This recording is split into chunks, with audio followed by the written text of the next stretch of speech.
Welcome to Travel Market Life, your companion for industry insights and professional business development. Travel Market Life. Join us by webcast, video or podcast. Hello and welcome to Travel Market Life. This is part of the mini-series looking at staffing and recruitment. Today we're looking at how to address the recruitment and staffing in hospitality. We're going to be joined by Flo Malbranche, the CEO of Brigad. Brigad recently raised 35 million euros to help industries tackle the staffing crisis. In 2022, Brigad supported 200,000 missions to be carried out by more than 15,000 qualified self-employed professionals in 10,000 user establishments across France and the UK. Brigad enables end-to-end collaboration between hospitality businesses and qualified self-employed professionals.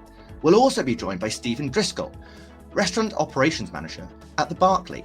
The Berkeley, located in Knightsbridge, is a leading 5-star hotel in London, the epitome of modern British luxury with Michelin-starred dining, award-winning cocktails, a rooftop pool, secret garden and luxury spa.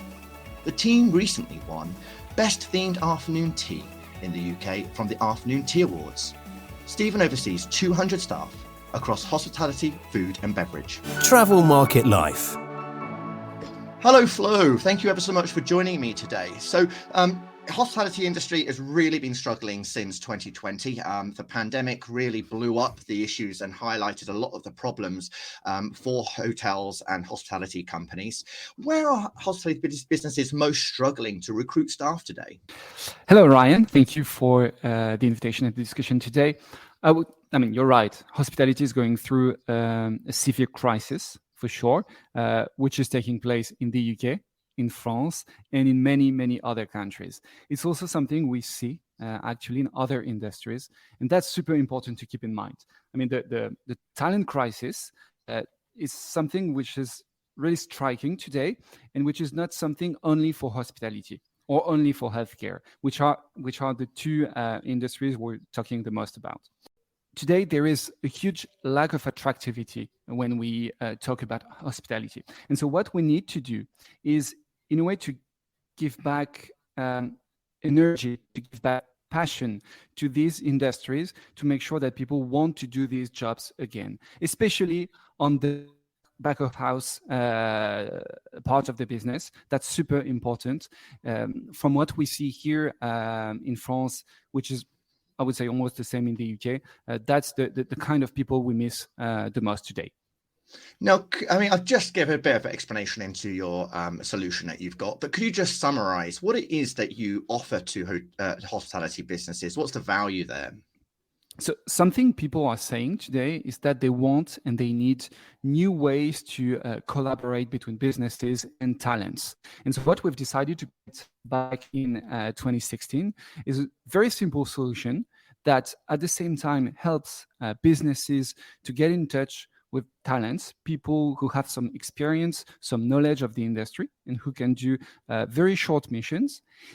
And on the other hand, we offer jobs to these people, these talents, and for them, that's a new way to work in the industry. That's a new way to enjoy this industry again. That's really what we're trying to build. And so we're dealing with very missions, just hours or just a few days. And doing this, we help businesses with their need of flexibility. And we help people to have a more, in a way, a more balanced work life. I mean, it's fascinating because obviously you've been around since 2016 and we've gone through the pandemic. Have you seen an increase in demand for Brigad? Yes and no, I would say. That's not the answer you were expecting, I guess. If we decided to launch the company 7 years ago, it's because we spotted the issue back to 2015. So the problem was there before. But the consequence of the pandemics was that people started talking about it even more. And that was easier for us to explain what we do. But the existed before, way before. And are you seeing then, a greater interest in people needing to fulfill more roles more regularly, rather than being able to actually recruit staff on a full-time basis? Are they sort of having to have a balancing act between their full-time staff and these temporary mission staff?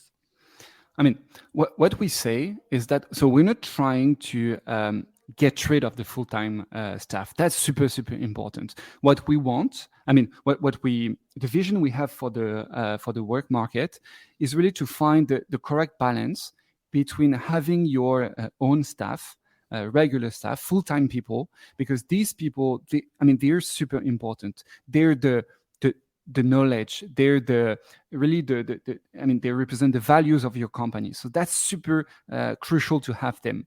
But at the same time, you need to manage some flexibility. You need to manage some unexpected events. Like people going into holidays, like people being sick. So you need to find, and we exist for that kind of moments. And that's super, super important to understand. We're not here to, full-time jobs, they're super important for the industry and for all industries. We really exist to manage the 5, 10, 15% of flexibility businesses and people need. Now let's bring in Stephen Driscoll, Restaurant Operations Manager here, because you've been going through this process yourself and working with Brigad in order to fill some of your roles. Can you tell us about the challenges you've had actually in actually having the right human resources at the Berkeley in order to deliver the guest experiences that you're renowned for? I think, like many operators, we as a hotel are experiencing a lot of quite short lead, large inquiries for events, for lots of people obviously having sickness and things with the end of the pandemic. That was a particular challenge for us. But I think also what we experience, like most other hotels and restaurants, is that, a lot of people are interested in doing full-time positions, or maybe, they want a lot more flexibility in what they're looking for. We work very well with Brigad in as Florence just said, the 10-15% of flexibility we need of, someone sick, or, we pick up a lot more rooms in the hotel all of a sudden, to bring that extra person in to assist with breakfast service, or, to help with a last minute event in the kitchen, this kind of thing. And the beauty of the app like Brigad is, once you've had a few of the talents in, you can kind of favorite them. So when we do need help in the future, we can send a mission to them first, and they have first refusal. So we can then bring back talents that we've worked with. And it's kind of a much more flexible way of staffing, which kind of works, I think, for both sides. And you're looking at the kind of talents, some of them maybe students, and they're fitting their studies and around their work around their studies even. So it's kind of the flexibility that a lot of them that are needing, but also what we're noticing in our own staff, where they want that flexibility as well. And is this across the different departments in food and beverage and hospitality? Is it across like chefs and serving staff, or is it absolutely? We use them in events. We have bar backs quite often in the bar. We've had baristas in quite a few of the outlets. We have chefs, we have food runners. It really depends on what's happening in the hotel and where the pressure is and where we need support. But you can get pretty much any position in terms of hotels, restaurants, bars, coffee shops from Brigad, which is good, because then the team, the talents that come in are very skilled and very used to adapting themselves and working in different places. Obviously, they may not just work at the Berkeley, they may be working in another place, and then the day after they're with us. So they're very quick at adapting to the different environments and working with the team members that we have on property. I mean, as you said, it's obviously a lot of changing bandwidth required depending on the short window you might be given, depending on obviously the bookings that you get coming in there. How is recruitment changing for you overall, maybe towards some of the more permanent roles? What do you have to do really to attract the right people and ensure that they've got the right skills and experience needed for the Berkeley? I think one thing we've learn very quickly from coming out of the pandemic is we need to move faster. We need to make it a quick process to interview and to hire. Traditionally in the past, it may have been a 3 or 4 week process, bringing in for a second interview, bringing in for a third interview. We've tried to streamline that as much as possible, because obviously, the demand is so high for workers, and we don't want to lose great talent, but also people don't want to go through that huge process to join the company. You really want to get to know the candidates quickly and to get them on board quickly and immersed in the hotel. I think also we're looking at the packages we offer. Obviously, salary being number one, but also the other benefits. We're currently in discussions about gyms and obviously the canteen and the discounts that our team members get and what other benefits we can offer. Obviously, world-class training programs, mental health programs, and mental health well-being programs and things, just to make sure that actually the package we offer to our candidates is very compelling and is a market leader, as our hotels are. Yeah, it sounds like there's a lot of investment there around retention and learning development and ensure that they stay with you for as long as possible. Absolutely. And I think, the team members, all want to learn, and they don't just necessarily just want to come there to obviously do the job. They want to get something out of them for them. Is it, learning about accounting or more wine knowledge, this kind of thing. Everybody wants to learn and improve. And I think that's only natural for people to want to develop themselves. And I think that it's great that we have such an amazing training platform and learning and development teams in our properties that can help our teams develop. Now, Flo, how do you find the candidates then on Brigad? How do you recruit them to be available? So, well, we don't recruit them actually because they're self-employed. So they just create an account on Brigad. It's mostly word of mouth actually. They love the solution, so they talk about it around them. And well, when you say, okay, I'm free to choose when I want to work, where I want to work, the company I work with. I can spend time with my family, my kids, etc. I can have a second job aside. Usually, the consequence is that you have all the people around you creating an account. I'd just like to come back on what Stephen said. The vision we have about attractivity. Attractivity, for me, is composed of 3 different elements. The first one, you're right, Stephen, is the money, for sure. How much money I can make from my job. The second one is the working conditions. And from what you said, you're doing super well on this one. And the third one is my career. What am I going to learn? How can I picture myself in 10 years? And that's also something you offer. So yeah, you shouldn't have many problems trying to attract people, because that's really the 3 main things people are looking for today when they're looking for a job. Is this a common trend you see amongst your other customers there, Flo? For sure it's changing, especially, I like to think that we have an impact on this because as Stephen, I guess the company, of course, the workers, the talents, they're rated, but also the companies. And when they receive the offer from the business, they can see the average rating of the business. And so if the business is badly rated, then you don't want to take this mission. If the business has a great rating, then you want to do this mission.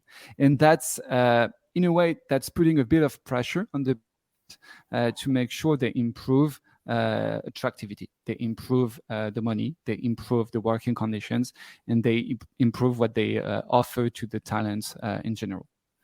And now, Stephen, how would you compare maybe sort of like these staff, these self-employed staff with your full-time staff? What sort of attitudes do they have? What do they come? What value do they bring that you perhaps don't get elsewhere? I think the better comparison for me to make would be to compare them to what we would class as a traditional agency, because quite often the talents we're bringing in are providing ancillary things, so being a barista, being a food runner. But what I can give is a great thing, which shocked me on my first few weeks of using Brigad, is I've never had a traditional agency person ring up before their shift and introduce themselves and check how everything was and what uniform they needed, and to check all this information prior to starting their shift. But when we first started working with Brigad, and it's still a usual thing with new talents, is they ring up, they introduce themselves to the manager, they check the starting time one more time, they check where they need to go to the staff entrance, they check all these details, and it just shows they're a lot more experienced, a bit more professional. They check if they need their bottle and opener and stuff, and they obviously bring themselves ready to do the shift, and they take notes during the briefings and events and things to make sure that actually they can provide the service that we're expecting to deliver. And it was a nice surprise, I can tell you, when that happened. And, that kind of just shows that we're dealing with a bit more experience and a bit more awareness of the industry than maybe some of the traditional agencies would offer us. And obviously that they value the partnership there. That is important, that for their own reputation. And are you seeing that flow in the caliber of candidates that are actually registering on the site? I mean, yeah, what we usually say is that we to attract people, we want to attract experiences, knowledge, skills. That's really the thing we're trying to emphasize on, to put some light on. So yeah, I mean, the quality of candidates is really, I would say, is going up especially because of this freelancing model, because they become their own brand. So they represent themselves. They're going to to visit and to work with many different businesses. They're going to absorb the culture, the knowledge, everything they can get from these businesses, and so they're going to improve their own brand. And that's really, really important in this new model, which is, I insist, not a way to replace the full-time staff, but a way to bring something a bit different in the company you're collaborating with, bring some, I don't know, a new energy. I was talking about energy before. It's really to bring something a bit different, not just a pair of hands, something a bit more. That's really what we're trying to build here. And Stephen, I mean, as you've had to look at your staff resourcing, where have you identified over the last few years that you've been able to make savings or bring greater efficiencies? Is that something you've been working on quite closely with your team as a whole to try to streamline the number of staff that you need, or have you been implementing new technologies in order to help ease that pressure? I think it's a continual process. I think for most businesses, you need to be aware of where you're putting your resources, and obviously the human resources is one of the most expensive parts of our business. So we can't lie and say we've not been looking at this, and obviously looking at processes, even looking in the kitchen in terms of what dishes we have on the menu and the mise en place, and having discussions with chef about, do we need to tweak things to make it more efficient in the kitchen? Do we look at how we staff the outlets, or who's running the food in each outlet? All these little things where we can tweak and change and pull a little bit more just to keep the teams running that little bit slicker. Or, if you are missing that one person, you can somehow still survive the service. And I think we won't be the only place that's doing that. And constantly, I think it's a continual process of how can we work a bit smarter and not harder, and how we can make sure, of course, that the guest is still happy at the end of the day. Absolutely. And seeming as you won the best themed afternoon tea in 2023 in the UK, you must be doing particularly well. Congratulations on that, by the way. Thank you. Well, Stephen, thank you ever so much for those insights there on the Berkeley and how you've been managing staff. And Flo, thank you so much for the insights around Brigad and how hospitality companies can make the most of the availability that they have in their staff resources. Thank you, Ryan. Thank you so much. So that was Florent Malbranche, CEO of Brigad, and Stephen Driscoll, Restaurant Operations Manager at the Berkeley, looking at staffing and recruitment as part of our mini-series on Travel Market Life. Check out the other episodes on either our LinkedIn or any of the podcast channels to find out what they have to say around senior positions and also recruiting at ground level. Thanks ever so much. I'm your host, Ryan Haynes. Ciao for now. For more, go to Travel Market Life. The music Sensation by Zach Nelson is reproduced under license from Storyblocks. Travel Market Life is a Haynes Marcoms digital marketing agency production, serving the travel and technology industries.